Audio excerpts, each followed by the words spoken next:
talking to your girlfriend. Sorry. This is a professional environment. Okay, how's your... bags, please. Also, let me pull out my notes since we're so professional. Oh, this is so gross. I'm so nasty. Sorry. Christine's literally squeezing the bladder of her boxed wine. It's sadder than just having boxed wine. It's really squeezing for the last drop of the bladder. It's like the guts of the wine. Yeah. If you say bladder one more time, I swear to God. You said guts. I know. How are you? How? Oh. What? Oh. What's happening? You want to know what's happening? Yeah. We have an assistant. Ah! We have our very own. And it's not one of our significant others and or pets. Yeah, for a long time we were pretending Allison was an intern. And Blaze is probably the in-house intern. But now we officially have an assistant. Guys. Her name is Eva. And she's a gem and a half. She's a Pisces. She's a Pisces. It almost sounded like I said Gemini. That's what Pisces got into my head. Do you want to do a little shout out? Say hi. Woo woo! There she is. She exists. We're not making her up. Yeah. For a second, I was like, what if people are just like, okay, nice try, guys. No, we got ourselves one whole assistant. It's for real. And guess who showed up with lollipops and wine? Yeah, at her interview, she literally brought me caramel apple lollipops. And then today on her first day, she brought Christine red wine. So it's like we knew. She had our hearts from day one. She knew what she was doing. P.S. Just like a sly little ad for ZipRecruiter. That's how we found her. Yep. That's how we found her. Just saying. Also, within about 10 minutes, Gio was like in her lap. So I think everyone here has warmly embraced her. That's what I was thinking is we should have done the interviews just as like... Just come stand in front of our dog. And see what happens. Yes. And she aced it. She aced it. Most people don't, so... What a life you lead, just sitting on the couch watching us perform. Quote unquote. This is practice for our live show. I'm just going one person at a time. Next week, we're going to add another person to the couch. And then one day, the whole couch will be covered in people. The whole 2-person couch. But so we are getting a lot bigger and a lot of things have been happening. Guys, so much exciting stuff. So Eva's definitely going to take a lot of load off of us because we were hyperventilating at how much work we had. And yeah, I know you guys just hear a finished, polished project. So polished. At the end of every week or at the beginning of every week, depending on what kind of person you are. But there's so much stuff that happens behind the scenes that we were losing our minds a little bit. So, and Eva is very talented. So thank God for Eva. And professional, unlike us. Day one. So she's so here. Far. This is her first recording sitting in. She is, and we've never had to do a whole episode in front of someone before. So this really is a practice for our live shows. It really is. She's already watched me drop the mixer, pour wine out of a bladder of a box, not and understand mess up the audio. how the audio worked. It's been a really nice evening. Yes. So, welcome, Eva. It's too late to pack out now. Do you have a reason why you drink, Eva? Oh, yeah. Something brown on your nose, Eva. Oh, no. I can't tell if this is a positive or negative reason why she drinks. She's already texting her boyfriend. She's like, get me out of here. She's like, help, SOS. Why do you drink, Em? I drink because this week was the first time I ever had poutine. Wait, seriously? You went without me? I went, oh, you're going to Alcatraz without me? Weird. Right, touche. Allison took me to the Canadian restaurant in my neighborhood, and it's called Spuds. And we had poutine, and I loved it. It was so You've good. never had poutine before? Mm-mm. As much as you talk about it, I would have thought you ate it every day. I just knew inherently I would love it, but it was so tasty, although we had the very Americanized versions of poutine because I had a Philly cheesesteak poutine. Jesus. And Allison had a fried chicken and bacon poutine. Oh my God. So did I have poutine? I don't know. But it was really good. You had Los Angeles or Pasadena poutine. Yes. I also drink because I get to puppy sit Gio this weekend. That's right. House sit. It's going to be a wild time. You and Allison could play house. Yes. Mm-hmm. Also, 8 days left until Avengers. So really, it's a real party type of weekend. Also, can we talk about how CrimeCon is in 2 weekends? Yeah, can we talk about how I don't have a lot of propranolol left? I'm gonna have to go back to the doctor. Well, I will say that our show or our recording is like the first day, like one of the first hours. So it'll be over with, and then you won't have to worry about it for the rest of the weekend. That's helpful. And if you guys want to come see it, it's not too late to use our promo code ATWWD to buy your ticket or buy a one-day pass for Friday.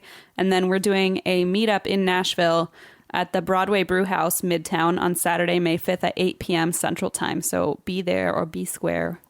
And that you don't have to go to CrimeCon to go to that. True. Yeah. And also our mothers will be there, so you can get real weird with... But that's also going to be the weekend before Mother's Day. And it's Cinco de Mayo. Wow. It's a lot of things happening. It's an adventure. Why do you drink this week? I drink because you already stole my thunder, but I'm going to Alcatraz tomorrow, and I'm so excited. Or Saturday, but I'm going to San Francisco tomorrow. All right. I'm super pumped. I expect a full review. Also, you should listen to our episode and see if I was accurate. Actually, I forgot. Yeah, I should go listen to it on the way there, and then... You forgot about our show? Yeah, I forgot about it for a minute. I was like, where am I? What am I doing? Who are you? Yes. And also, I feel like I listened back to some episodes and I keep going, oh, and also, I also want to say, and it's just so irritating. It's too late to change it. I can't stop myself. We did people have been waiting for this, by the way. For a long time. Long time. Long time. At least a year. At least, yeah, longer than a year. We did a crossover episode. We recorded a crossover episode with Wine and Crime. Yes. Woohoo! And we recorded two, technically. Yeah, so they have an episode and we have an episode, all in the same recording session. It was the most fun thing. What is the plan? Like, what day is it's already come out by this time? No. Okay, so it's coming. Yes, we recorded it, but we have not released it. Okay. We're working on releasing it together. It was so much fun. I haven't laughed so hard in a very long time. And we also, I participated in the imbibing of the wine at 10:30 a.m. 10:30 in the morning. Everyone else was drinking and I felt left out. Yeah, welcome to my world.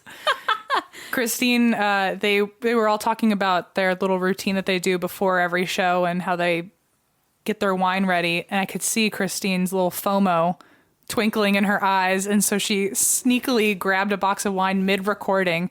And I'm trying to swat her away from the microphone. Like, don't you, it's 10 in the morning. What is wrong with you? Yeah, but you enabled me, so here we are. Yes. But it was a fun, and then I had a tax appointment right after that. So yeah, how did your taxes go? Did you lose money or make money? I lost money. I made money. I don't know how that's possible. Are you sure you did your taxes right? I have a tax guy. So your stepdad? Yeah. Okay, let's discuss this later so the IRS doesn't flag us. Cool. Anyway, that's all I have to say. There's a lot going on here, though. We got a new computer. We got a new Eva. We got a new We have a couch in here now, which Eva is sitting on. By the way, thank you, Burrow, for that. And I aggressively bought like these pillows with our logo on them from our store. Yep. So there's two of our logo as pillows on the couch and an Eva. And an Eva and pictures of me and Gio all over the wall. So it's a room of narcissism is what it is. We are very vain. So anyway, do you have any other updates? No, I'm ready to just like tumble into this. Get scared. Tumble. Spooked. Tumble downward. All right. And everyone send prayers to Eva because the poor girl has to edit this now. Also, how do you feel about passing the baton as an editor? No moss for you.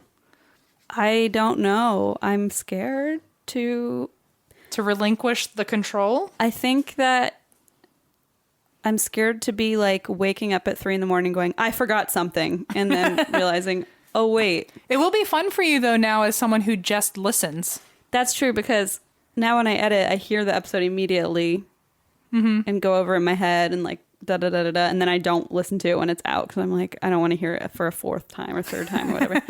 Now you get to enjoy it like the rest of us. That is pretty fun. Eva does not. Poor Eva. We are sad for Eva. Rest in peace, Eva Sanity. So, all right. Ready for a story? Bring it on. The Black Tux is the easy way for anyone to rent suits and tuxedos online. They have amazing new selections, and if you haven't checked out the Black Tux in a while, you've missed out on a lot. They've got new complete looks and suit essentials for all of your upcoming spring events and weddings. Lots of weddings. I have so many planned. Yes, you do. I can wear so many black tuxes. You gotta wear one. The Black Tux never gets old to me because they always have new and exciting styles for a big event, any event, like the 3 I already have planned that I'll be wearing black tux to. And mine is the best one. Yeah. Can I wear a tux when I marry you and Blaze? I mean, you better. Whether you're going for a stylist-selected outfit or building a custom look, the Black Tux has tons of new suits and tuxedos to choose from for your big spring events. The Black Tux is always changing up their looks, making it fun to try out different suits and tuxedos. Even if you have your own suit, switching it up with the Black Tux is always a great idea, especially if you're going to a million weddings, like we are. And with their new fit algorithm... Oh, my. We boy. love math. Algorithms. You don't have to awkwardly measure yourself or ask a friend for help, thank God, because Christine knows how large I am, and it gets really awkward. Those tree trunk legs, or tarantula legs, or whatever they're called. Well, plus, the Black Tux has a free home try-on that lets you see the fit and feel the quality of the suit months before the event. That's really good for anxiety, I feel like. Oh, well, at least for mine, yeah. Yeah. After ordering, your suit will arrive 14 days before your event. And remember how simple returns are. Wear it, turn heads, then send it back 3 days after your event, and shipping is free. I'm only going to your wedding to turn heads. Everyone's going to be looking at you. You can stand out at an event for the right reasons, not the wrong reasons, with Black Tux. You don't want to stand out. Don't wear a white gown to a wedding. Wear a Black Tux. God. I'm sorry. To get $20 off your purchase, visit theblacktux.com/drink. That's theblacktux.com/drink for $20 off of your purchase. The Black Tux, premium rental suits and tuxedos delivered. Hey. Yeah. It's Renata and Linda's day on May 13th. Oh, wow. AKA Mother's Day. Wow, this is going to be my mom's 25th Mother's Day. How special for her. No, 26th. No, 25th. Yes. Okay, math. For 1 month more. Sure. So how do you plan on celebrating? I think I'm going to give my mom a big fat canvas of my face. I think it's a great idea. What about you? I think it's also a great idea because Canvas People prints your favorite memories on canvas and then turns them into unique works of art that add a beautiful touch to your home. You can print your favorite memories or your favorite faces. That's right. Cha-ching! Especially if your favorite face is M's. Or mine and Gia, which is hanging upon our wall. It's great for decor, and the prints are like pieces of art, especially when one's face is on them. It's double art. You hear that, Mom? With Canvas People, you get your favorite memories/faces printed to cherish, and beautiful, beautiful prints that look great on any wall. It really does look like art. It does. And now as a special, very limited Mother's Day offer, CanvasPeople.com is offering their popular 11 by 14 photo canvas for free. That's right, free. These normally sell for $69.99, but for this week only, you can pay nothing, just cover shipping. To get your free canvas, visit them at CanvasPeople.com today, upload your own favorite and memorable photo of M's face, and enter special code DRINK. Just pay shipping. This offer is not going to last, so go to CanvasPeople.com and enter code DRINK. That's CanvasPeople.com, code DRINK. This one is from England. Oh, I've heard of that. Oh, good. You said it so slowly, like as if I didn't know what England was. No, well, we're not the best at geography, so who is to say? Fair point. This is in Essex. Do you know where that is, Geography Master? Yes. Do you? It is in the vicinity of London. Maybe. Within a few hours. Eva? That's where she's like our new, like she's like an Alexa. She's our Google. Yeah. Oh, she's like the thing that starts with an A and is a robot. Yeah, but this one starts with an E and is a human. Yep. Nailed it. That's what we looked for in our job description. We need to be like a thing with like a human who's... We need you to be like an Echo, but also just not one. Mm-hmm. It is.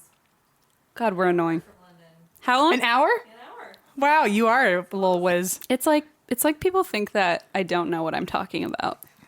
I'm that people. I mean, I feel like everything I'm just going to throw this out there. I'm pretty sure everything in England is within a couple of hours of London. That's why I said it. Valid. But I appreciate that everyone applauded me for my intelligence. Okay. We've lost every listener in England at this point, so it's fine. So this is the Borley Rectory. Okay? That's a weird face to start this with. Mm-hmm. You sound like you don't want to be here anymore. Well, you said rectory, like, very weird. Rectory? Yeah, you said it like rectory. Well, I don't know why.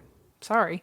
I was saying like Rectal. Never mind. Do you know what? Ugh. I'm sorry. We've officially lost every listener in England. That's why I was confused. The rectal Examination. haunting. room. No. Okay, so do you know what a rectory is? Yes. My friend lives in a rectory. Really? Yes. I did not. Do you know what a rectory is? Yes. Wow, you guys are good. I'm a Catholic, I didn't know. born and raised. I'm a Jew. My friend... So, never had to My face a rectory. friend's Alyssa's dad moved into the rectory, and she had to like move in and live in one of the bedrooms there, and it had like crucifixes on the wall and like anti-abortion posters, and she was like, "This is uncomfortable," and had to Wow. like remove the decor. Okay, so for anyone who's like me and had no idea what this is, it is, according to Google, a residence of a minister provided by the church. Yes, so they live in a Catholic one. Okay, Where got the it. priest also lives there. Got it. It's really funny because Father Bob will like be in the kitchen eating Father Bob. eating Skyline, and we'll be like, "Hey, Father Bob." Her house is That's the most Cincinnati thing I've ever heard. it's Father Bob eating Skyline. it's literally the most Cincinnati. Yes, it is. Also, one strong memory out to Farmer Bob, who introduced us. Cheers to you. Cheers to Farmer Bob. We always say like in memoriam, even though I'm sure he's still alive. Like, he's probably still kicking, but in the future, he might not be. So we might as well start the in memoriam now. He'll die eventually. We might as well start. You hear that, Farmer Bob? We'll remember. You're not here for very long. No. Wow. He doesn't even know who we are, which is the funny part of that. So, He's very important to us. moving on from death. So it was built, the Borley Rectory was built on the property where an old monastery used to sit hundreds of years ago, at least all the way back to the 14th century. And there was some scandal of the romance type. Did someone show an ankle? Kinda. A nun who lived there and a monk on the other side of town No. fell in love. And they tried to elope but got caught. And so the monk was hanged. What? And the nun was bricked alive in the basement walls of the convent. What? Wait, I'm sorry. Okay, hold on. And it only gets weirder. Wait. Okay. So stoned means you get stones thrown at you. Bricked, I assume, does not mean that. It means you get bricked in. Yeah, like they like lock you in alive? Yeah. Jeez. Like buried alive but upright and with bricks and cement. What is wrong with people? Why did he get hanged and she had to be bricked up alive? I don't know. I really don't know. I'm Maybe it's like the monk way and this is the nun way. I don't know. Ask your friend that lives in a rectory if Yeah, this I is will. what. I will. Okay. I'll tell her to be really careful. I'm like in the middle of you eating Skyline. Is this what goes on in the basement? Father Bob just lays down the fucking law. Yeah. So that was one of two. Also, don't look at the other side of my paper. Yeah, I see a lot of weird things happening. I don't. At least you don't know what it No, means. I have no There's idea. like weird images, but I know you don't know what's happening. I thought you like accidentally printed on the wrong side of your paper. Oh, yep. Now there's a wall Oh my god. Okay. that I bricked a nun behind. Stop that. So also in the 17th century, the 1700s, Just go with it. Nobody will know. in the 17th century, so 300 years later, around, another nun named Marie Lair, she left her station and decided to live in the nunnery here because she was at another convent and then moved to this one. Mm-hmm. While she was here, she met a man named Henry Waldengrave. Interesting that his last name has grave in it. That is an omen for sure. She met Henry Waldengrave, who owned a home on the same property Okay. as the Borley Rectory now stands. They got married, but one day, Henry Waldengrave snapped and he strangled his wife, Why? burying her in his basement. So now there are two nuns that have died in basements on this property. What the fuck? Jump far into the future of 1863. Got it. On it. This is where the Borley Rectory was built for the first time, and it was built for Reverend Henry Bull and his family. During the next 3 decades, by the way, the ghost stuff happens immediately. There's a dog. It's okay. Can you hear it? And it doesn't matter, I guess. Eva, delete this. Or don't, whatever you think is funniest. Anyway. Oh my god, go on. 1863. It was built for Reverend Henry Bull and his family. So the ghost stuff immediately starts happening. During the next 3 decades of the family living there, the family witnessed several supernatural experiences, including strange footsteps, growls, crying, and awful stenches that would appear out of nowhere above them and then disappear. Above them? Mm-hmm. Like if they were lying in bed, it would show up right above them. That's nasty. Townspeople said that the family was convinced they were seeing apparitions on several occasions, and all 4 daughters of Henry Bulls individually heard strange footsteps within the house and then saw an old nun walking in the yard. Ew. And as they tried to get closer and talk to her, she would vanish in front of them. Why would you go talk to her? I think they thought it was a real nun. An old nun. I wouldn't want... I don't know. Maybe she looked friendly. Several others during the Bull family's stay also swear that they witnessed apparitions of a nun, as well as a coach being driven by 2 headless horsemen. Oh, okay. But like so many people witnessed this. Multiple people saw that. Multiple times in a row throughout multiple years. Also that they have seen a nun and they've seen a coach being driven by 2 headless horsemen. Okay, I have a really dumb question. Listen, English isn't my first language. Oh my God. So I'm wondering, isn't the headless horseman like a thing? Yeah, Ichabod Crane. Yes. Yes. Okay. Moving on. Do you want us to name this after Ichabod or something? No, I just want to make sure that I'm not misunderstanding American culture. No, a horseman is someone who drives horse. I guess it's not American. This is English, but still. Oh, wow. We've also lost every listener in America at this point. I mean, it was bound to happen. So yes, your English is smart enough to know what a headless horseman is. Oh, good for me. Okay. You're not wrong. So people began to see the nun and the horseman literally everywhere. Like just saw them in the yard, up in the window, like on the front porch. People just saw this nun everywhere. They saw the horseman in the driveway. They would hear horses in the driveway. They would see horse by themselves in the driveway. He just had no head? Just had no head. That's just so bizarre. And 2 of them. They were at twinning. Once? Yeah. Oh my God. Okay. So twinning. So people began to see the nun so often that they named the patch of the yard that she was seen in most often as the Nun's Walk. Oh no.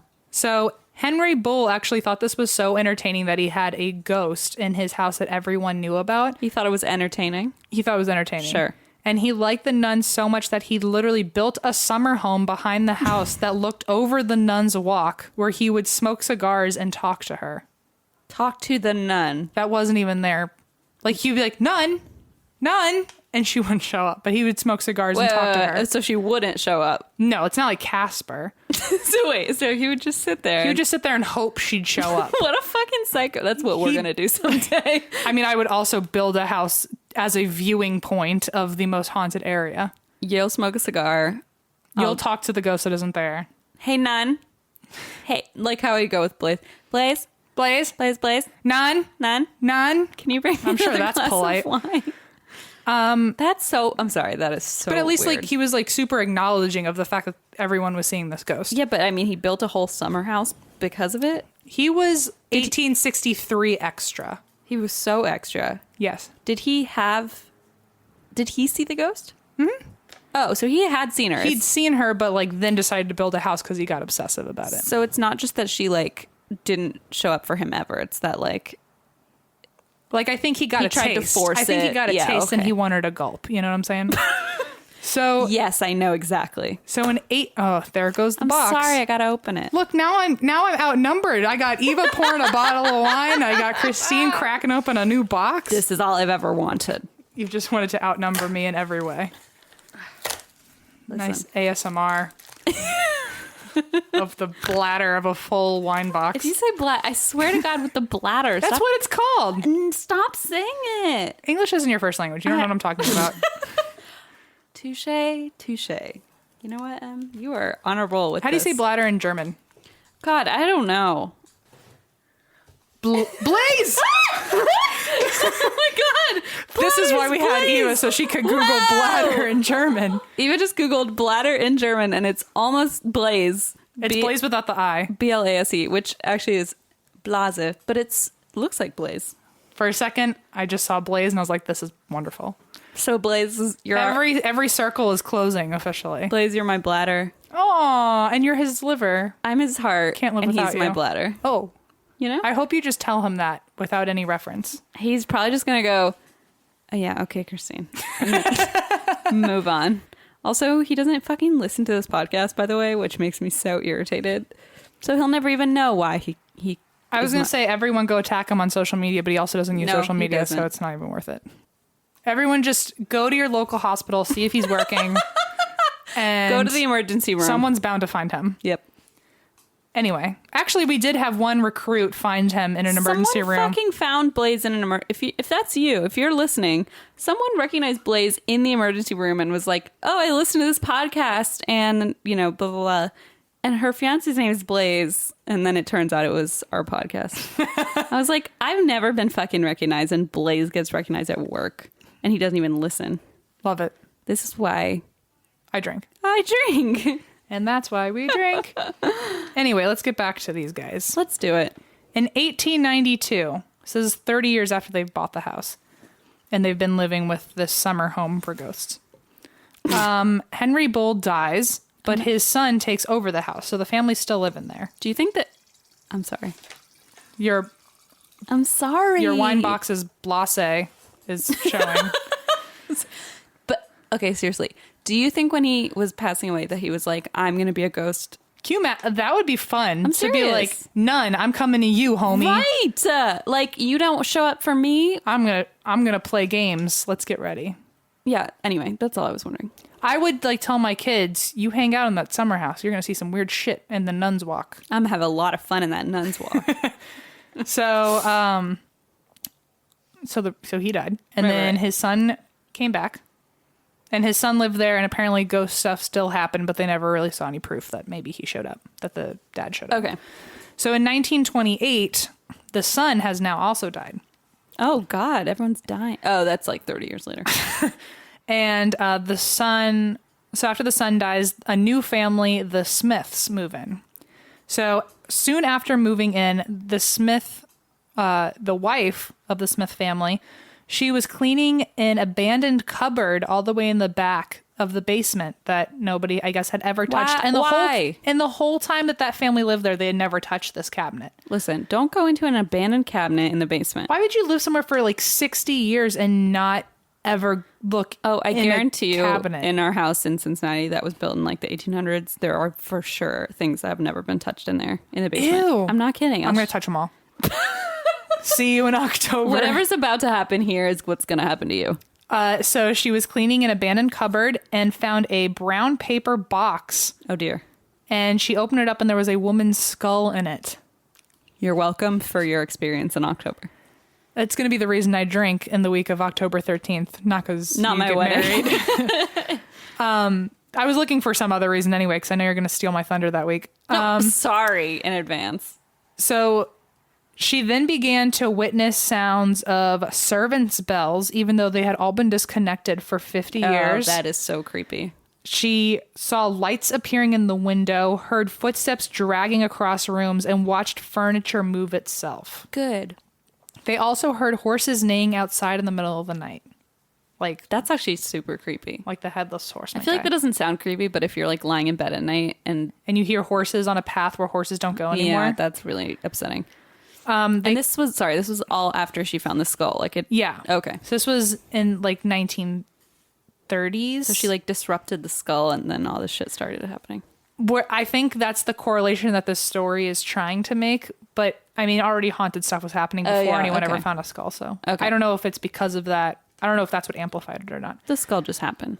Or maybe she was like one of our people and she just came in and was like, spooky shit is here. And she's just like open every cabinet. Yeah. That's what yeah. Exactly. So, and her husband was also noticing a lot of stuff. And so they contacted the Daily Mirror newspaper. The Daily Mirror. Nice. And they reached out in the paper to contact the Society for Psychical Research, our homies that I talk about often. That you used to call cyclical. Yeah, I still regret that. The Daily Mirror sent them a reporter. In what world was the newspaper sending you people for free? Well, the Daily Mirror's like really up and coming in the 1930s. Like a tabloid and a half. So they sent them a reporter who wrote the first series of updates for the Society of Psychical Research. I almost said cyclical. So he went in just to write a bunch of articles about what was going on and then sending it to the main house. Oh, okay. So like the whole research team could get used to it. Oh, okay. The Daily Mirror also sent them a man named Harry Price, and he was a paranormal investigator and decided to live with them for a year. A year? A year. To try and find whatever was going on in their house. I like how he's like, I'm going to decide to live with you for a year. I think the Daily Mirror told him to. Like, imagine writing for help and then someone just moves in. Someone named Harry is like, I'm going to live here for a year. Rent free, by the way. And I'm probably going to walk around with like recorders and like watch you sleep. Oh. I was thinking like walking around like not doing the dishes or something, but. And also I won't do the dishes. Okay, there it is. As soon as he arrived, activity spiraled out of control. Stones were flying at them from inside the house. Vases shattered, screams from the basement, tapping and thuds from a hanging mirror. Even after you took it off the hook, it would still tap and thud in your hands. Ew! And the doorbell would go off by itself, even though the wiring had been faulty for years and had eventually stopped working altogether. It's like that, and the servant bell thing really creeps me out for some reason. Harry Price said he was able to make contact with the Bull family, like the guy who died, the guy who was really into the nuns. Apparently, Harry Price made contact with Mr. Bull, who had died in the house.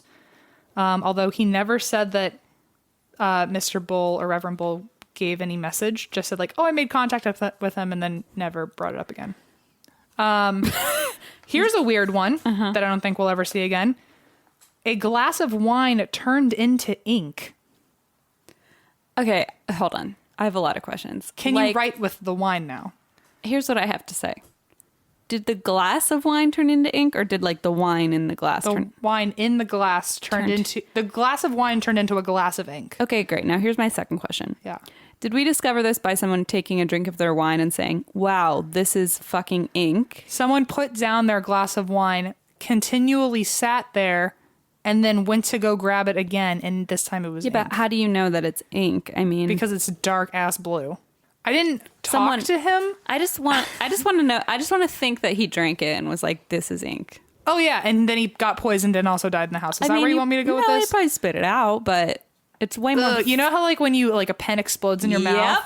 Imagine he realized because his teeth were blue and he was like, "Damn, that's what I'm saying. I want that to be the visual that I get to keep from this." I was thinking more like you could use the ink now and like write someone a love letter like with your favorite wine. Yes. Really, you could do that with just wine, I guess. Could you? Yeah, write that down. Eva, with my wine? Write it down with wine. Right. Quick. But not my wine. Use your own wine. It'd have to be a very viscous wine. Yes, it would. Have to have a lot of legs, if you know what I'm saying. Yep. I learned a lot from my crossover with Wine and Crime. They taught me quite the description for wine. Em was really overwhelmed. I was scared. They were talking about back ends, and I don't know what that even means. Em was like, "There's a back note of chocolate." There's a dusting of pomegranate, and then everyone went ooh, and I was like, "What the fuck is going on?" It was very weird. You were like, no wonder I was fucking jealous. They had a vocabulary I'll never know. It's really funny. It was like, really funny. Back end. And then you were staring at me like, what do I say? And you're like, just say nothing. Just be shh. Okay. If you say nothing, they can't hear you. And if they can't hear you, they don't know that you are scared. And then meanwhile, I'm fishing around for a box of wine and Emma's like, it's 10 a.m. Stop. I'm like, I'm already grossed out by who we are. Please don't drink that box wine out of a dirty wine glass at 10 in the morning. And then you told them. It was the dirtiest. She literally blew into an old dirty wine glass. She was like, it's fine. Like clearly had been used and dried. Emma. I mean, it didn't happen. Eva, take that out.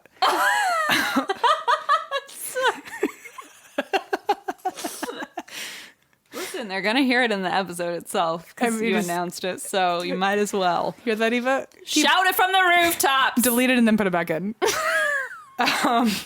Just delete them and put it in the beginning of the episode and make the volume 10 times louder. Actually, just put this in and then repeat this 100 times until we've made an hour and a half. Delete everything else except that. Write that down with your wine. Yes. Not mine. So back to Harry. Damn it. I don't even know where I am anymore. I don't either. What the fuck? Oh yeah, he made. Okay. Oh yeah, obviously the wine turned into ink. That's where we were. Obviously. So that was the last straw. And the Smiths. The last straw, indeed. Fuck that. I'd be like, goodbye. Don't fuck with my wine. So the Smiths left only 9 months after living there. Oh wow. Next moved in the Foister family. They sound like a fun gang. Yes, I think so. Mm-hmm. And they were cousins of the Bull family who once lived there. Oh. So I think they were just getting desperate at this point, and they were like, anyone that we know, let's just get him in the house. Okay. So the Foisters surprisingly lived there for a full 5 years. They kept a list of experiences that happened to them in the home. Oh, like a guest book. Yeah, but for themselves and the ghosts. I guess. Okay. But they kept a list of experiences that happened that were paranormal in the house all the way through 1935. Including bell ringing, windows shattering, bottles being thrown at them, bottles being smashed onto the floor, bottles that they never brought into the home appearing on the counter to then be chucked at them by nothing, and getting locked into unlockable rooms. Bottles of what? I think anything. Maybe ink wine. Yeah. I mean, I like the part where you're like, yeah, bottles just appeared. But then not when they just get thrown at you.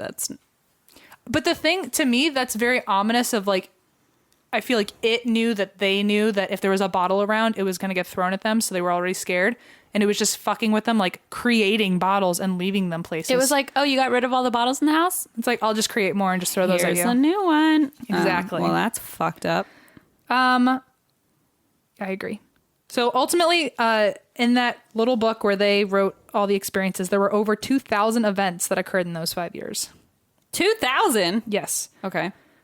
Which over time also included glass objects appearing out of nowhere, like I said, items going missing, the apparition of Henry and Harry Bull, items like pebbles and an iron flying at them.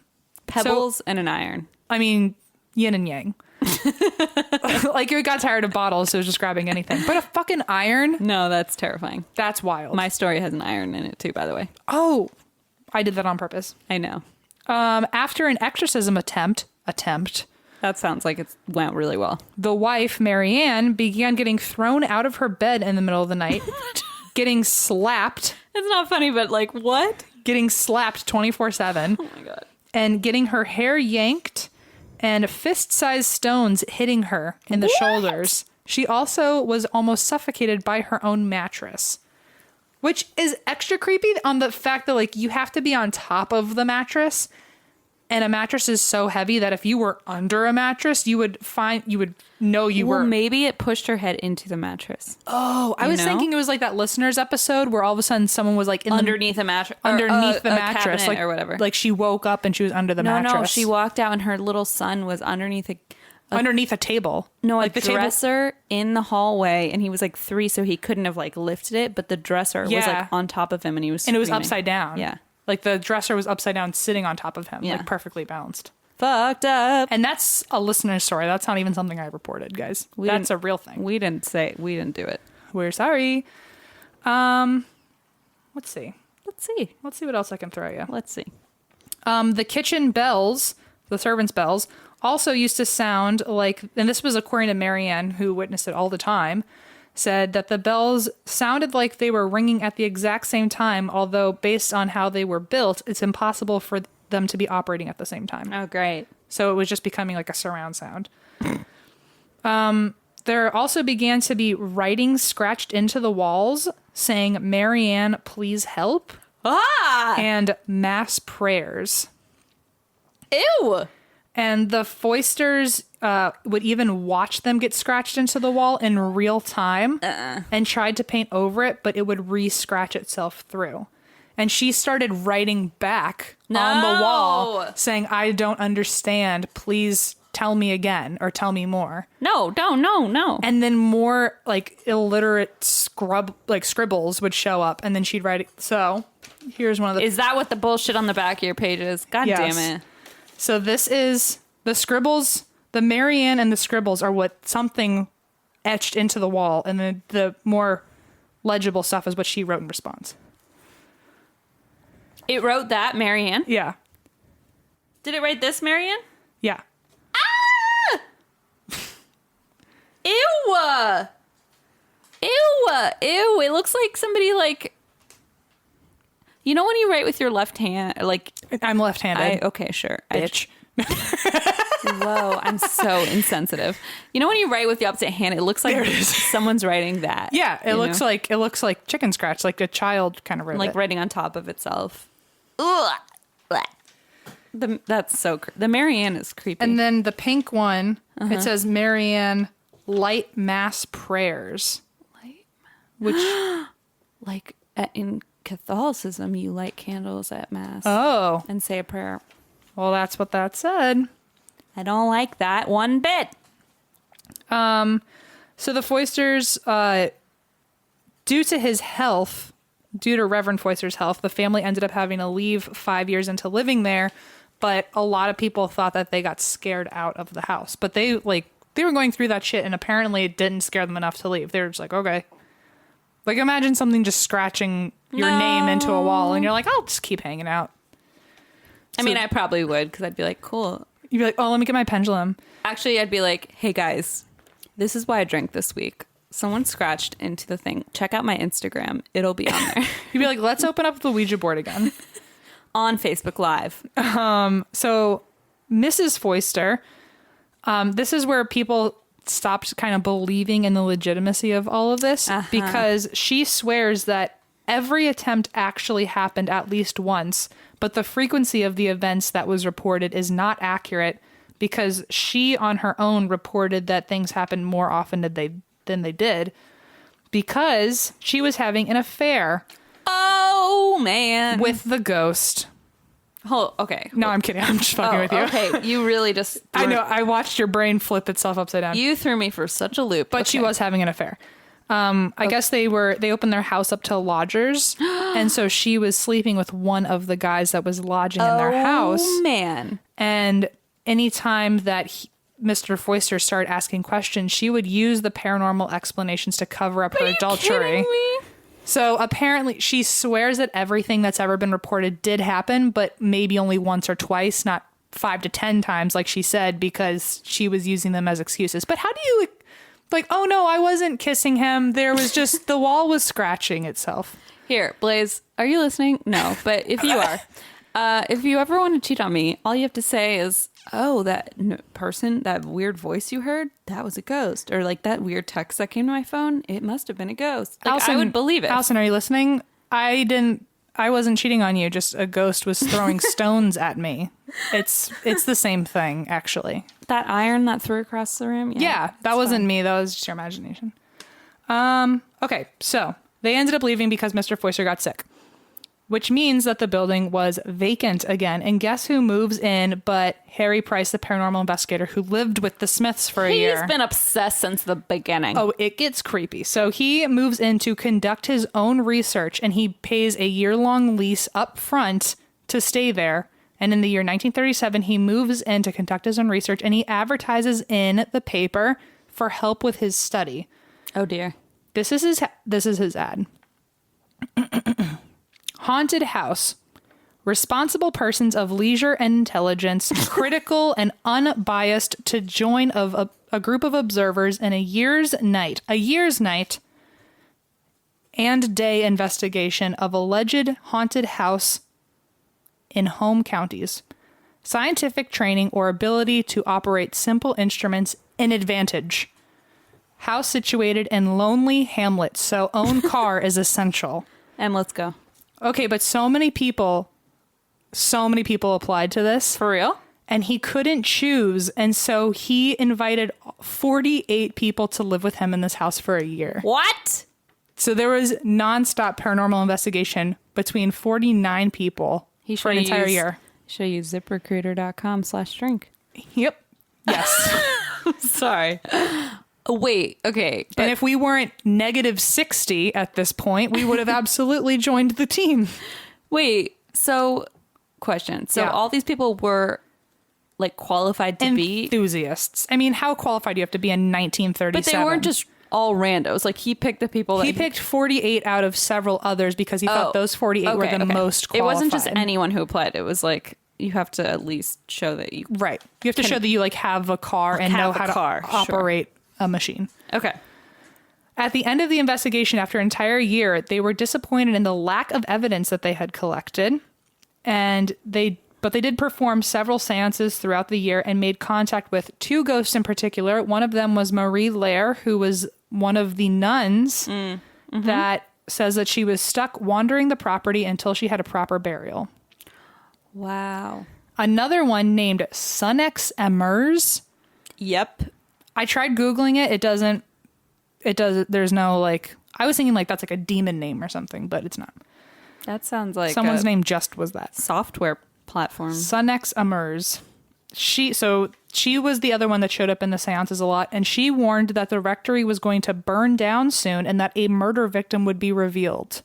Ah, the body in the wall. So almost a year later, 11 months to the date of that conversation, a new family moved in, the Gregson family. And when they moved in, they were unpacking and an oil lamp fell over and burnt down the rectory.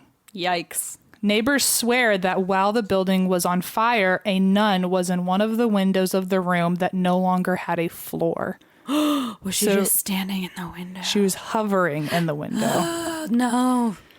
After the fire ended, Harry Price, the guy that's so obsessed with this place, why are you so obsessed with me? Went back to the site and excavated the ground to see if there was anything underneath, and found remains of a female skeleton certified by pathologists. So just like Sunex Amers said, a murder victim would be revealed. I mean, so he had a reason to be so obsessed. He knew what he was doing. He had a feeling. The remains were buried in a nearby cemetery in 1943. And for being so active in this house, Harry Price shot to, quote, paranormal stardom, and was known to... Don't laugh. That's what I'm trying to be. I'm not laughing. That's why we have this podcast. I'm trying to reach paranormal stardom. I'm laughing with you and Zach Baggins. Harry Price was known to others in the community, though, in the paranormal community, as a total joke. Aw. Harry. But to the public, he was considered the father of paranormal research. Goodness. And he wrote 2 books, one in 1940 called The Most Haunted House in England. In 1946, he wrote The End of Borley Rectory. So they were both about his experiences there. But he was considered a joke to everyone else because they realized that as soon as all 48 people were around him all the time, all of a sudden there's no activity going on because he couldn't like do any hijinks without getting caught. But in this grand house with few family members that are all scared, he could do whatever he wanted and probably make it look like the place was more haunted than it was. Oh, okay. So the main theory is that he made things look more haunted so his reports would look bigger so that he would reach paranormal stardom. I mean, like he used sense. this house. Yeah. After Harry Price died, the English Society of Psychical Research and the London Society of Psychical Research both published their own individual findings that were as such. There were no verifiable events that could not have been natural explanations, and the most popularized events were all caused by Price himself. So pretty much a lot of people think that most of these were just jokes. But the rectory, although it burnt down, there were still remains left, and it was officially demolished in 1944. And Life magazine did a spotlight coverage on the building. And when they covered the destruction of the building, they did capture a picture of a brick among the rubble hovering feet above everything else. Holy shit. Ew. So for as much guff as people gave Harry Price, that is a brick floating by itself in the rubble on the day that it was officially demolished. And that's a brick for sure. Mm-hmm. Oh, no. Thank you. So anyway, that is the story of the Borley Rectory. Rectory. Rectal. Rary. All right. How do you feel? I feel... Mentally, where are you? I feel a little bit like... Feel a little cheated? No, I don't feel cheated. I mean, I feel like Harry Price got a little ahead of himself. I think Harry Price needed a girlfriend. Or a boyfriend. Yeah, he needed a hobby aside from this obsession. Harry Price is someone I think I love my job, and I think I love ghosts so much, but I have to I'm like, what would the worst case scenario be if I really followed my passion? I could turn into Harry It's Price. that. Well, and you know what bothers me about that is that it takes away from like real experiences and where people are like, this guy's clearly making shit up. Versus the listener story where someone's child was under an upside down dresser in the middle of the night. And was like, I don't know what to do. And it's like, I just feel like people like that. I'm like, I know you're trying to like prove, you know, but at the same time, you're backfiring. Don't let Harry Price get you down, guys. Yeah, it takes away from real experiences. Anyway, that's just my opinion. But anyway.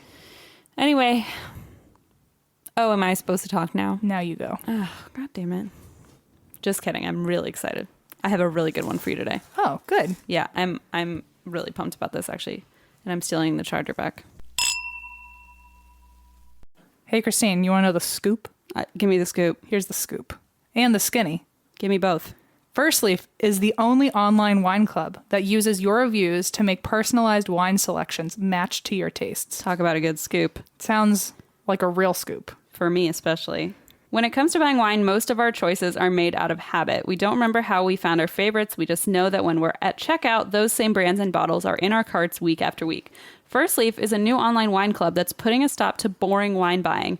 Firstleaf makes tasting and rating great new wines an exciting event. It's the only wine club tailored to you, so the more wine you taste and rate, the better that they customize your box based on wines you like.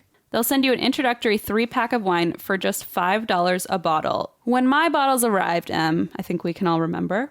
Oh, yeah. It was quite a day. I tasted them and rated them online, and then Firstleaf took those ratings and selected new wines for me that were based on my tastes.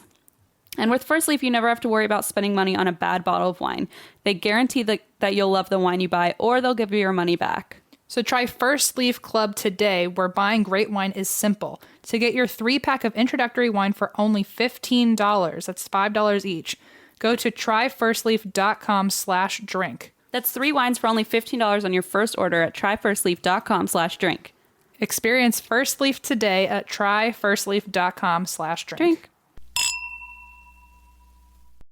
Hey, you know what's fun about this one? What's that? Oh! Wait, did you apply on ZipRecruiter? I did, yeah. Shut the fuck up! Okay, so we're recording that. Holy smokes! Guys, if you're hiring, and I know that we once were. Guys, we were hiring last week. Every business needs great people and a better way to find them. Something better than posting your job online and just praying for the right people to see it.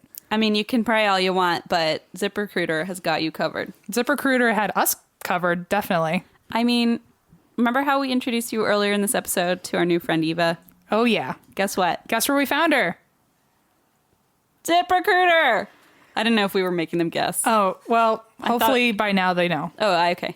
ZipRecruiter learns what you're looking for, identifies people with the right experience, and invites them to apply to your job. These invitations have revolutionized how you find your next hire. In fact, 80% of employers who post a job on ZipRecruiter get a quality candidate through the site in just one day. We did! Aww.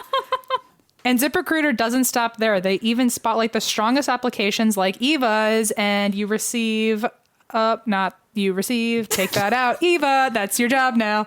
Thanks to ZipRecruiter. So you never miss a good match. The right candidates are out there. ZipRecruiter is just how you find them. Right now, our listeners can try ZipRecruiter for free. That's right, free.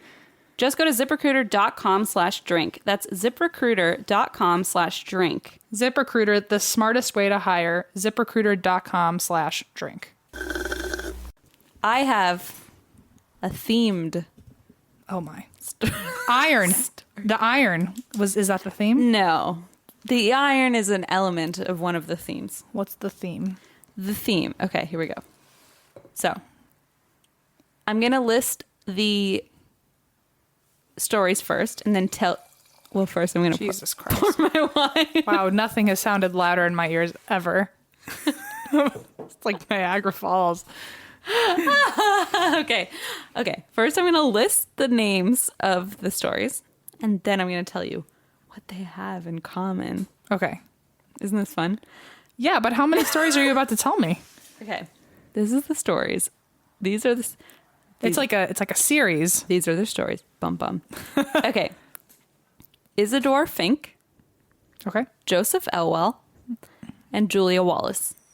What these 3 victims have in common is that they Were killed. were all killed in locked rooms with no explanation of how their killer got in and or escaped. Wow. Okay. Murder mystery. Yes, which is a big fiction genre, but actually has roots in real stories. And these are the 3 stories that are like the main stories that fiction genre has roots in. Oh, wow. Okay. Yes. They're called Locked Room Mysteries. Wow. Wonder why. RAM. Just get going. I want to hear it. So I was on my favorite website, mysteriousuniverse.org. Mm-hmm. And there was an article published by Brent Swanser last week, and it was about these locked room mysteries, and it was published like 8 days ago, and I got real excited. The article is called Mysterious Murders in Locked Rooms, and then I went down a rabbit hole and looked up all these 3 people, and it's just a wild ride. So let's start with Isidore Fink. Okay. So the year is 1929. My favorite year of all. Yes. Isidore Fink is 30 years old and owns a small laundromat in New York City. And he also lived in said laundromat. Oh. Because people lived... It was like common. above it or in... Yeah, no, I think like above it. Okay. He lived in like the building of Got it. So on March 9th, 1929, a neighbor named Lachlan Smith heard sounds of a scuffle coming from Isidore's home and summoned, I almost wrote called, summoned a police officer. Someone's better. To investigate. But I wrote called and then I was like, oh, he literally didn't call him. He had to go out into the road and find a fucking police officer. Oh, really? Because it's 1929 and they lived in a really impoverished neighborhood and didn't have phones. Like they had to old school call someone. He had to like call. summon. He had to call with his voice. He had to call out the window. Yes, exactly. So he summoned a police officer. Anyway. Okay, got it. Just like heads up. Vocabulary is going to be a big thing in this story. This is where we're at. So the officer arrived at the laundromat only to find all the doors locked from the inside. All the windows were nailed shut. None were broken. There was nothing open.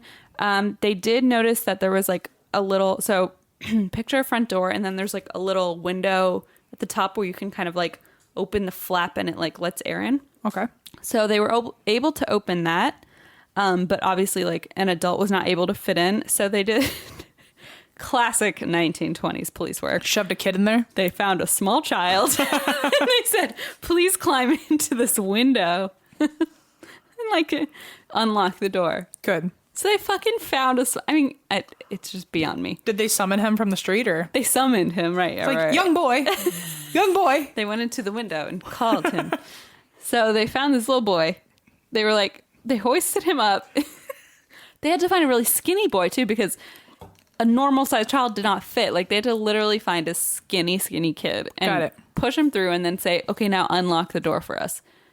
But this poor kid, okay, so they push him through the little window and inside is the dead body of Isidore Fink lying on the floor in a pool of blood.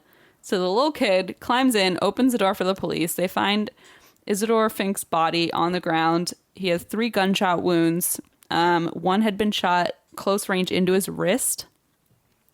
And so police immediately assumed it was a suicide because obviously everything was locked. But then they were like, there's no gun. Like they could not find the murder weapon. So they searched the whole house, couldn't find the murder weapon anywhere.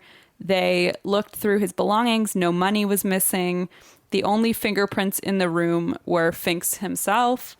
And his iron, this is where the iron comes in. His iron was still on. He had been ironing, was face down on the ironing board on a clothing item, and had not been there long enough to burn the fabric it was on. So they like just got there. Yes. So it was like that, like the iron was hot and it was on a piece of clothing, but it hadn't scorched the fabric at all. So he like in 60 seconds, basically. Yeah, basically like that quick. Exactly. So they had no idea what happened. They questioned Fink's customers because he was like owned a laundromat. And a lot of them had felt apparently really inconvenienced because over the past year he had started locking his door and he would only let people in that he recognized and was super paranoid about getting robbed. But again, they lived in a pretty impoverished neighborhood, so it wasn't that abnormal. But at the same time, like they just couldn't, this wasn't a robbery. Like nothing was stolen from the house. So the case completely and utterly baffled investigators, and to this day still does. You'll like this. They even searched the whole house for hidden doors, secret passageways. Like they thought. Oh, I do like that. I knew you would. You had me at secret passageway. They like looked in all the like wallpaper. They tried to find any sort of way that somebody could get in or out. Nothing.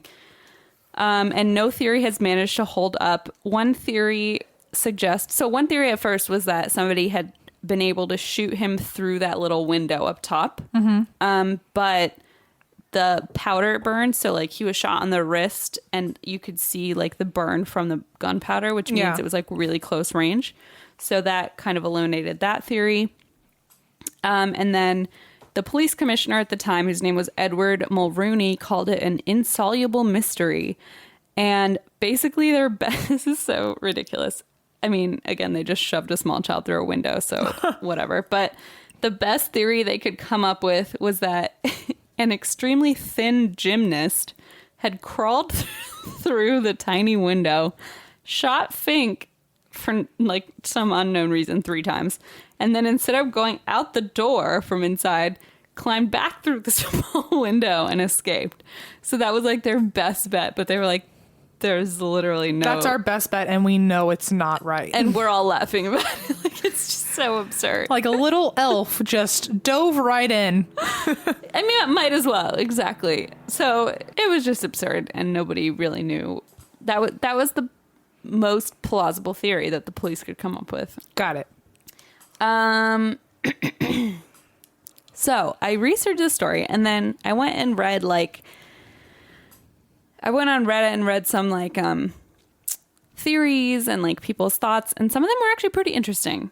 So somebody said, what about the iron? So someone focused on the iron and said, is there any way that the iron could have heated up and steamed up and gotten hot enough to like shoot projectiles at him, like maybe, I don't know what they were, but into his wrist and whatever.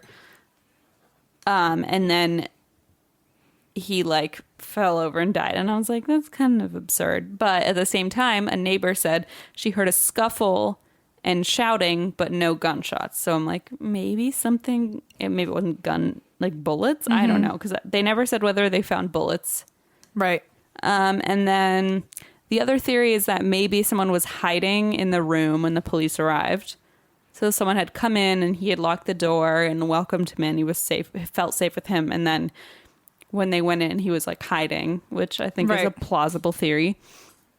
And then one of the more sensible theories, in my opinion, is that he opened the door, got shot in the wrist or whatever, and then got shot and was able to close and lock the door before dying. Okay. And that actually happened in California a few years ago. A guy opened the door and he was stabbed several times and was able to shut and lock the door before dying, and he didn't have time to call the police. They originally ruled it a suicide. It turns out that he had managed to close and lock the door before dying. Gotcha. So, and then some people think he was killed by a ghost. Me. M thinks he was killed by a ghost. Or somebody, actually, I forget who it was, but a famous author, I mean, I don't remember the name, but someone who researched this case, a historian, said he thought it was possible that he had physically, because he had such paranoia, that he physically manifested his fears of being shot, and somehow... his energy was that strong, he literally created bullets which is no gun, and shot them into himself. Got it. Okay, Eva, delete that. Just kidding. Because it is a theory. I don't know. I guess there's no right answer right now. I'm telling the facts. There's wronger answers. That's one of them. This is full of wronger answers. In fact, this whole segment that I'm giving you today is full of wronger answers because everyone is more ridiculous than the next. So let's move on to Joseph Elwell. So this is around the same time, 1920s. Elwell was a wealthy socialite. He was a professional card player. Okay. And What's happening? And a playboy. Oh, okay. I just want to tell you about his life. There was a heavy pause on card playing. I started to think. No. I started to think about like a professional card player, and I just got really lost in the thought. Sorry. What card game would you play professionally? I'll tell you in a moment. Old Maid. No. What? I don't know. Crazy Eights. No, I'm just kidding. Okay, so he was a professional card player and a playboy living in New York City. So he had recently learned the, quote, new card game called Bridge. Woof. What year are we in again? 1920. Okay.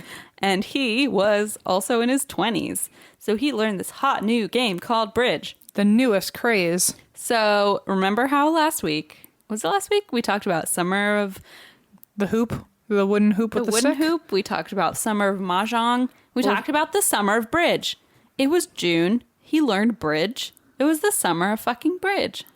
Yes. We found it. We found the summer of bridge. One by one, we're going to scratch them off. June 1920, summer of bridge. Eva, log that down. Add it to the calendar. Put it on your calendar for June. Go to your iCal. Our birthday is the month of bridge. 1920. Oh, wow. Yes, June 1920. In memoriam of bridge. Farmer Bob. Okay. So, summer of bridge? Yes. Sure. Okay.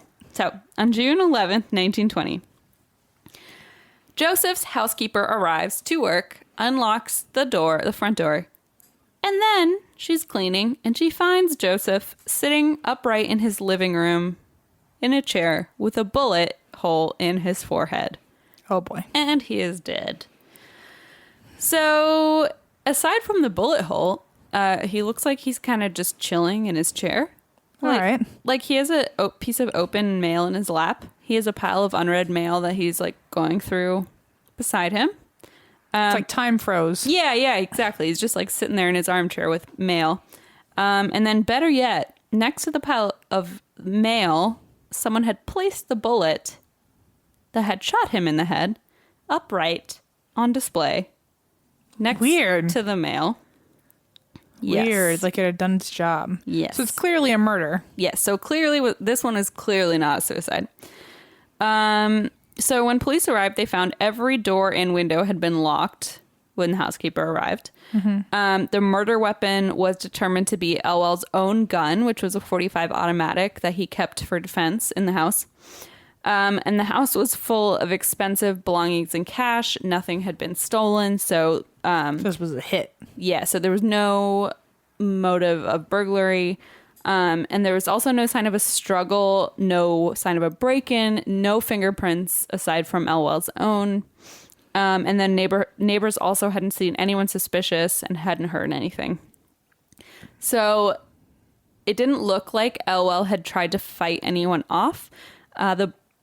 They determined that the bullet had been shot about 3 to 5 feet away at an angle lower than his head.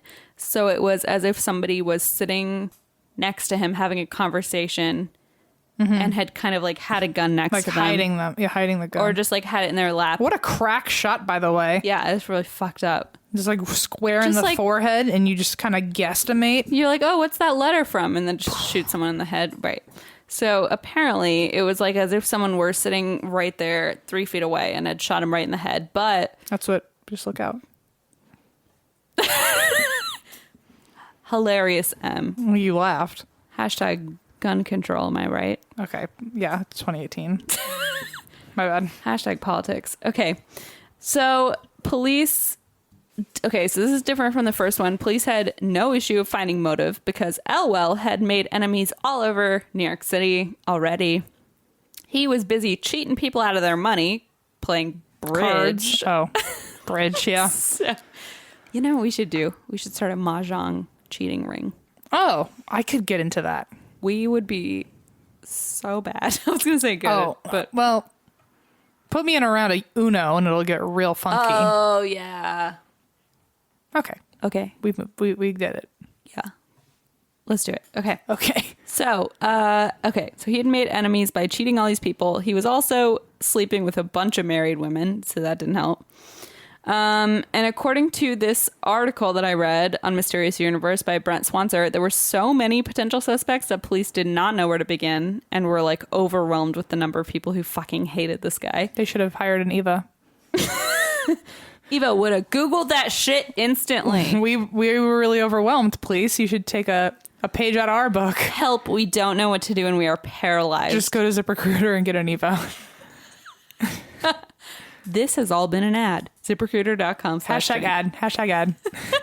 Hashtag sponsor. Hold on, I need a drink. How was that for you? Like, not great because I feel like everyone's watching me. Oh. Okay. So, beep boop bop. Okay. Ba da ba da ba da ba da ba. Ba. So the only way they could narrow, so they were overwhelmed because they didn't have an Eva, right? So they were like, how do we narrow it down? And they decided, like, so the person who shot him must have made him comfortable enough to let his guard down and sit down to have a chat while looking through his mail. Like, it had to be someone close.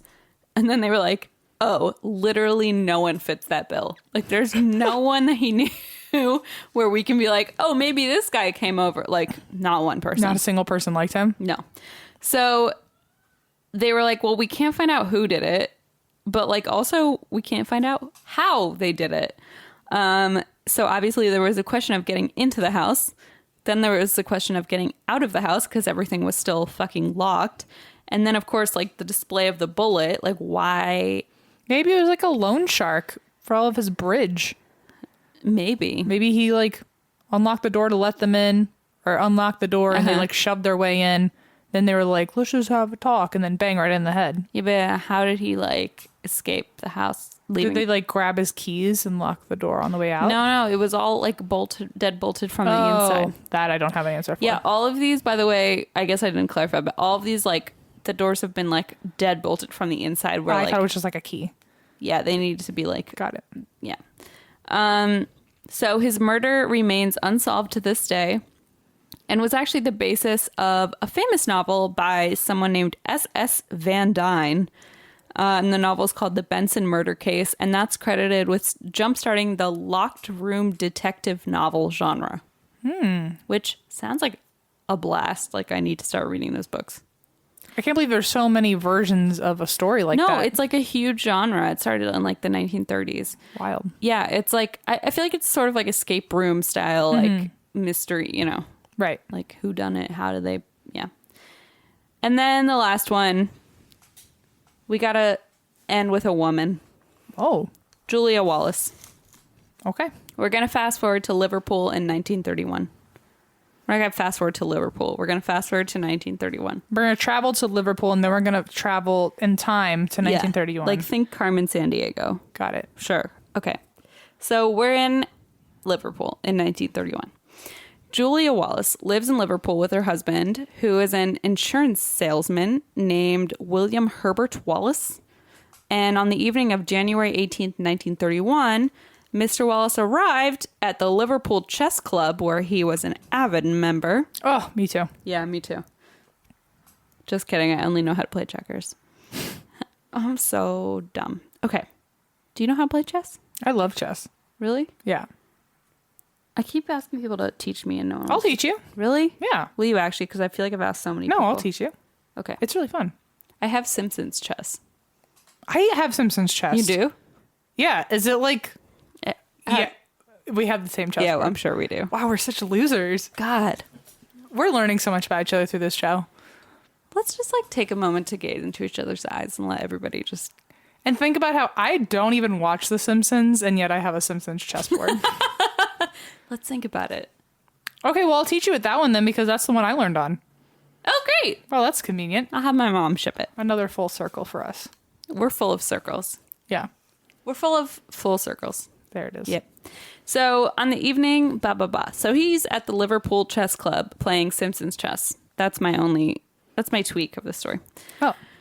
And then he shows up and this guy who works there is like, oh, you have a phone message. He's like, a phone message? From whom? And he's like, a man called R.M. Qualtrough. That's my after hours name at the chess ring. The chess ring. Yeah. Mm-hmm. Just go back to back, head to head. Chess ring, sure. So yes, R.M. Qualtrough, a.k.a. M. Yeah. So he's like, I don't know that person. And they're like, here's the message. This guy wants you to go to this certain address and help discuss an important insurance issue immediately. And so it's a little fishy because it's like, well, you don't know this person. Why are you going to meet this person at this strange address? But you have to remember it's the Great Depression and everyone's really hard up. And he's like, okay, you know what? If this is like a big deal or whatever, like I will go to this address to meet this RM Quattro. So he got on a train, headed over there, and when he got to the area, so the address that was given was 25 Menlove Gardens East, and there was a Menlove Gardens like street or avenue or whatever. So he's like, oh, it's probably over there. So he gets there. He finds out that the address does not exist. There's a Menlove Gardens west, south, and north, but not an east. So it's literally the only one that doesn't exist. Weird. He goes around asking if anyone knows of an RM Quattro. Nobody knows what the fuck he's talking about. And so finally he's like, I'm going to go home. So he gets home and he sees that the front door has been locked with a deadbolt from the inside. And then when he finally manages, and then he goes to the back door. Back door's also locked. Has some neighbors come over. And then the back door, he tries the back door again and it opens. Ew. That's when I'm like, okay, neighbors, I'm staying at your place. Something's wrong. But so he gets inside, turns on the gas light in the living room and finds the body of his wife surrounded by blood-spattered walls. She had been brutally beaten to death. And the blood spatter went at least 7 feet high onto the walls. It was like extremely fucking brutal. Police later estimated that she had been savagely bashed in the head with stunning force at least 11 times by a heavy blunt object. Fuck. But they could not find the murder weapon anywhere, and there was no sign that anyone else had been murdered in the home with Mrs. Wallace. So there was no weapon. There was no... What did I just say? That anyone had been murdered in the house? Did I just say that? It's fine. I don't know what I said. It's fine. Okay. Who the fuck knows what I said? Eva does. Oh, shit. There was so there was no sign that anyone else had been in the house with Mrs. Wallace. There was no weapon. There was no evidence, no witnesses. None of the neighbors reported hearing or seeing anything out of the ordinary. Mrs. Wallace's handbag, her cash, her valuables, everything was still there. So robbery was eliminated as a motive. And then, so obviously people started like theorizing like, oh, this RM Quattro person maybe had something to do with it. How was that connected to the death? And so police tracked down everyone with the last name Quattro in Liverpool. And there were several because apparently it was a common name, which... Weird. Okay. Doesn't sound like anything I've ever heard. But yeah, apparently it's a common name around there. And they had absolutely zero evidence that any of those people had anything to do with the murder. So with no other leads, obviously, husband, suspect number one. Right. So there weren't any reported marital issues between Mr. Wallace and his wife, but some details of the case seem to implicate him as a possible suspect. First off, the call placed by RM Quattro had been made at a phone booth 400 yards away from his home. Ugh. That would correspond with how long it would have taken him to get from there to his chess club. Gotcha. So it was like the timing, was a little fishy. And then there was a testimony of the tram driver who had taken him to the fake address, who claimed that Wallace had seemed suspiciously overeager to make it clear that he was a stranger in the area and didn't know his way around. So he seemed like he was forcing... Right, he was making sure I knew that information. Yes. And then apparently, while he was out there in that strange neighborhood, he also talked to a cop, but instead of asking for directions, he told the cop the whole story of like getting the call from RM Quattro and saying like, this is what he wanted, this is why I'm here. And then he said, oh, it's not 8 o'clock yet, is it? and asked the police officer to check the time. So the police officer pulled out his watch to say, oh, it's 7:45 p.m. And so that's kind of what they based their case on, is that like, oh, well, he was trying to prove like his alibi by saying right to this police officer, what time is it specifically, you know? But so it wasn't anything concrete, but they arrested him anyway. And then when he was in court, I guess he was a little bit like, he wasn't very personable to the jury. So they, within an hour, convicted him. Or they decided he was guilty. And he was sentenced to be hanged for the murder of his wife. But there was this new fun rule in England called, are we in England? Where are we? Yes, Liverpool. God. Yes. Sorry, there were 3 stories. No, you're fine. You're fine. Yes, we're in England. So the appeals rule, to be able to appeal a ruling, was very new. It was 25 years old at this point. So they basically overturned the ruling, and before he was executed, and said like, okay, it didn't really prove that he was the killer. Right. So he got put in jail? Freed. No, they literally just let him go. He was sentenced to hang, and then I know if they were like, okay, we'll just give you jail time. Oh no! So his legal team like appealed the decision, and they were like, yeah, you're right. We don't have enough evidence, so they let him go. Because the only evidence was like, oh, he was acting fishy with a tram driver, and like the phone booth was 400 feet from his house, but there was like nothing concrete. So they appealed it. They won. And then obviously he couldn't live in Liverpool anymore because he was like, a wanted man by the public. Yes. I was going to say that. He has a bad rep. Yeah. Gotcha. He was people were talking. People were chit-chatting. So he moved to the country, and then a couple years later, he had kidney problems, and after surgery went wrong, he died. So he died only a couple years after the death of his wife.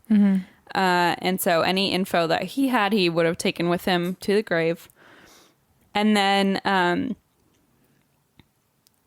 basically the way people look at it now is that if Qualtrough, this like character who left that message, if that wasn't Wallace, it must have been someone that Julia and Herbert, the couple, knew well, because Qualtrough would have had to known about Wallace's Monday night chess plans at the chess club. And despite the fact that this place was like really small and obscure and it wasn't like a well-known thing, and he wasn't like a well-known person either. He was just like a insurance broker, kind of down on his luck. Like he wasn't like a big target.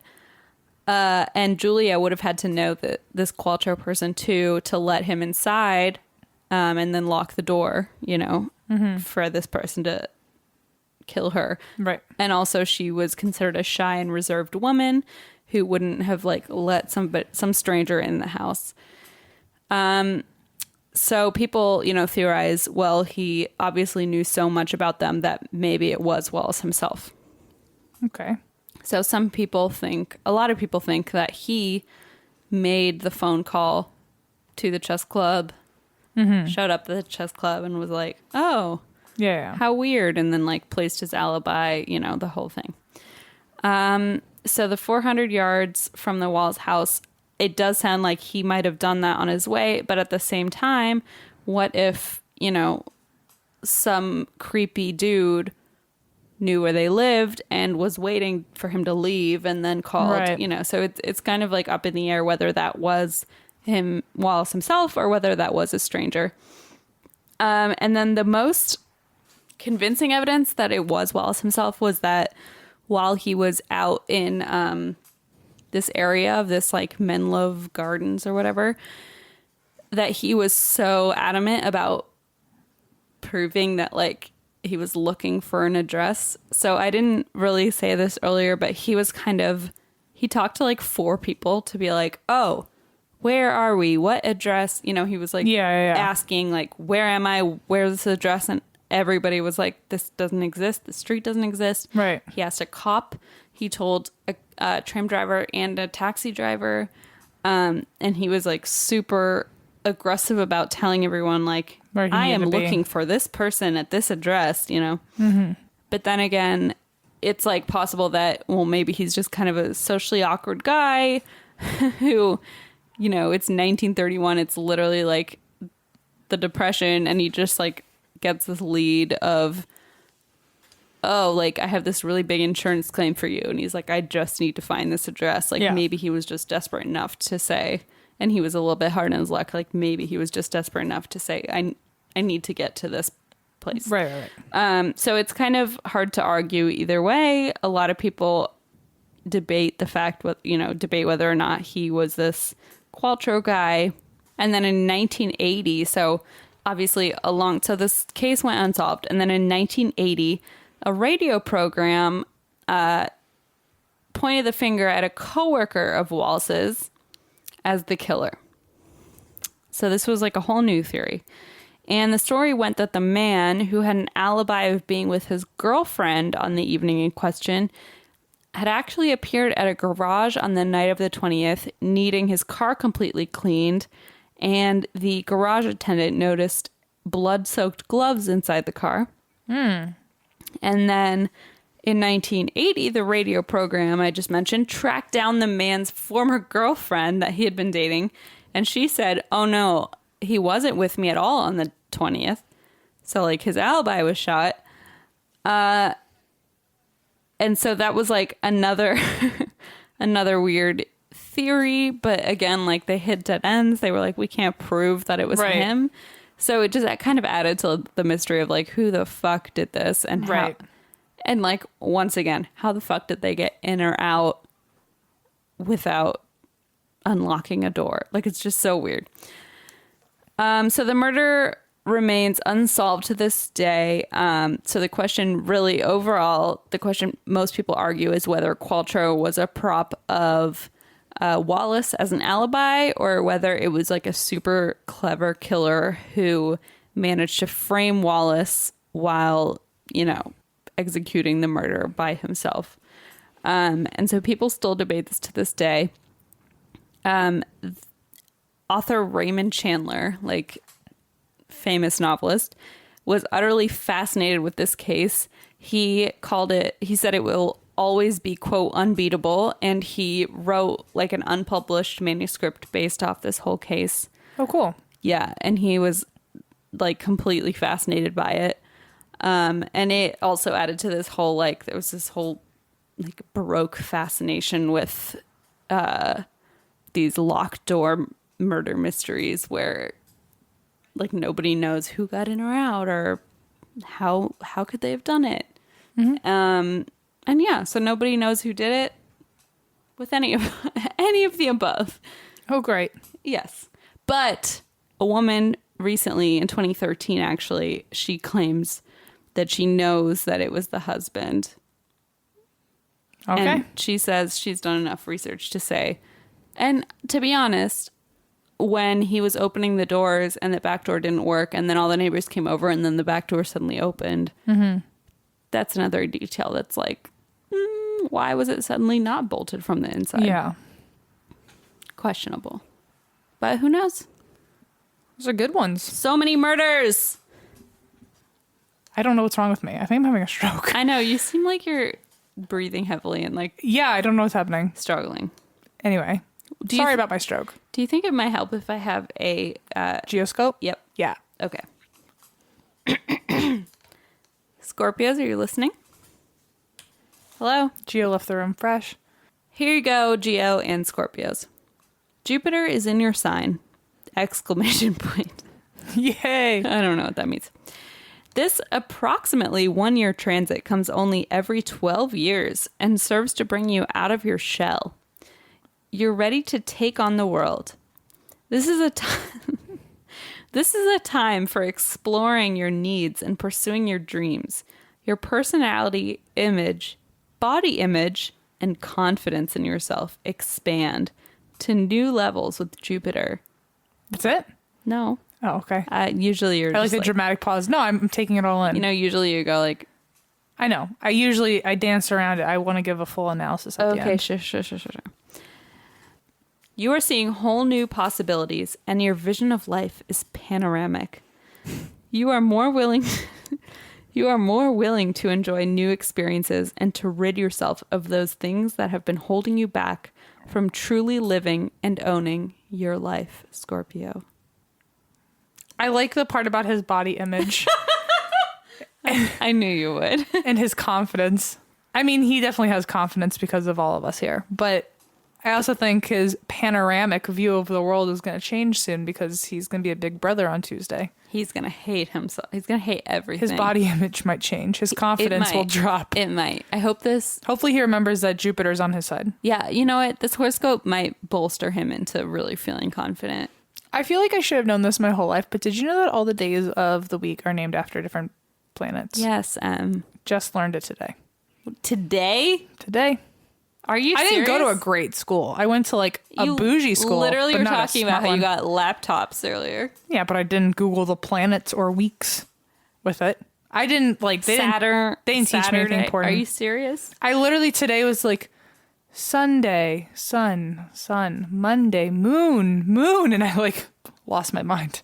I was like, does everyone know about this? And everyone was like, yeah, we fucking know. Oh my. Sorry. Oh my. I shouldn't have ended on how uneducated I am, but here we are. So. That's how we begin and that's how we end. And that's the circle of life. And that's why we drink. And that's why we drink. Do we have anything else? We have our Facebook Live event next Sunday. On the 20... I don't know when it is. When is it? 8th? 29th? 29th. 29th. At 3 p.m. Look at us Pacific Standard It's Time. already in my calendar. Good for me.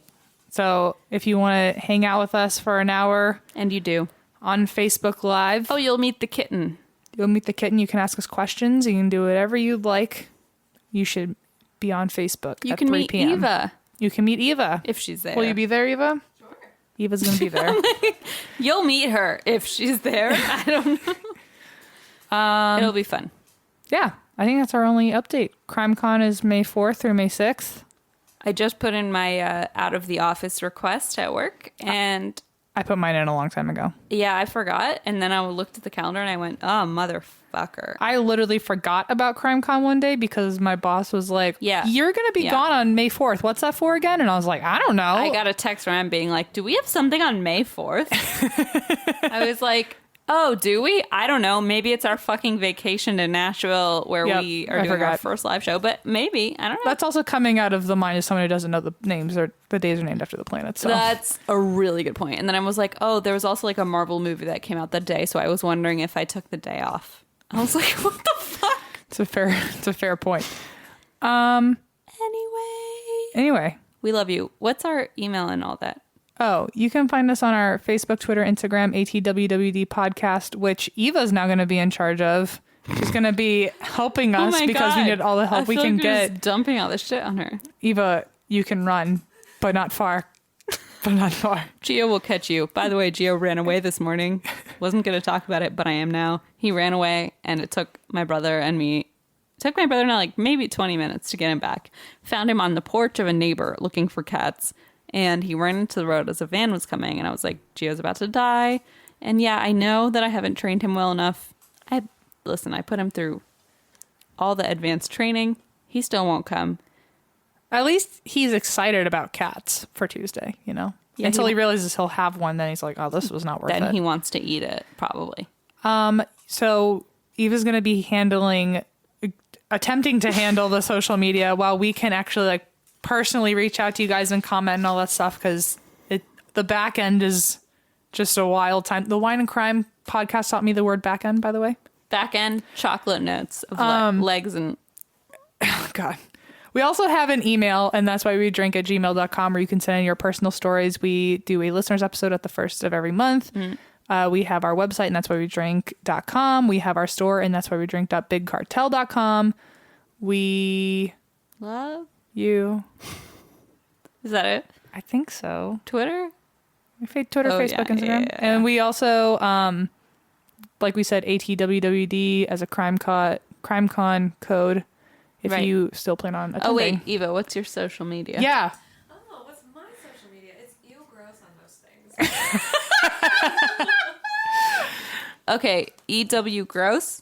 Yeah, it's usually How many? with 3 S's. Okay, I was going to say, I feel like there's more than 2 S's. EW Gross with 3 3 S's. S's. And get to know Eva. She's a gem. Get to know us. We're all right. We're also gems. Oh. And That's why? we. Drink. Bye. Okay.